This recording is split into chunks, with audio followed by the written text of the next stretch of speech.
Is this a perspective we can change for the greater good of the entire, country? So you're very right. One of the biggest challenges about getting listed, from even the discussions the exchange itself has had with a lot of businesses, is people do not want to get visible.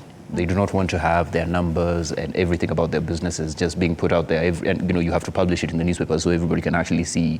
You've got your dirty laundry out there. So Right. if you're doing well, you're happy to put it out there. If you're not, you kind of want to hide that away from people. Right. So there's always that fear that if we become visible, we have to behave ourselves all the time, and the CEO doesn't want to let go of his, the things that he's become accustomed to that now would be required, that he lets go of, the owner of the business lets go of these particular aspects of the business so that they can, because it's now a public company, it's a company that's owned by the public. But one of the biggest challenges from my perspective is the pricing at which, or the level at which that the Nairobi Securities Exchange has always invited companies to become members has always been way later, at a point where you've actually figured out how to raise money at the beginning. You've built the business to a point where it's got X amount of capital, X amount of profit, and so that became the view of the exchange. People saw it as the place where when you get big, you now go to get bigger. Right. While in essence, capital markets are supposed to be about risk distribution. So small businesses should be able to access, I should look at this business and decide, I like the color of the font and I want to invest in it. Whether it's the fundamentals are different, whether or not what it does is that it distributes the risk.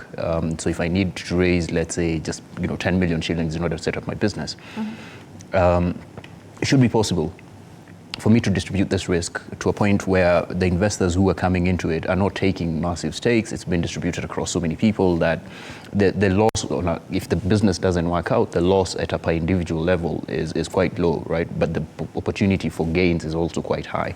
So I think there are still, like he said, other players, other smaller steps that need to be laid out, so that this risk distribution actually happens when there's risk, which is usually at the beginning of the business, so that as it graduates and gets bigger and gets more solid. I mean, by the time Safaricom was listing, it didn't really need any of the external money. Like, it was a big business, it was generating billions in profits and whatnot.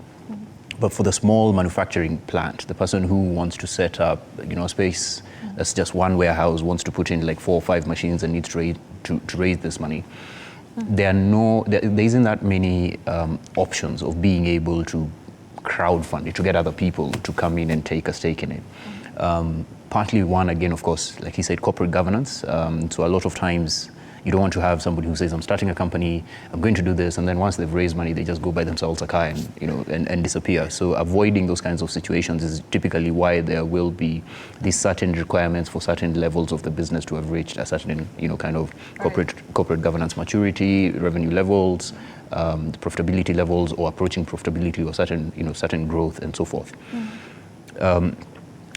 But it still creates, again, the question of who's helping get these businesses started, who's helping this manufacturer expand to their second branch, right, to their third branch. And what we've begun to see is that the capital market space and the Nairobi Securities Exchange is losing out significantly to the private equity space.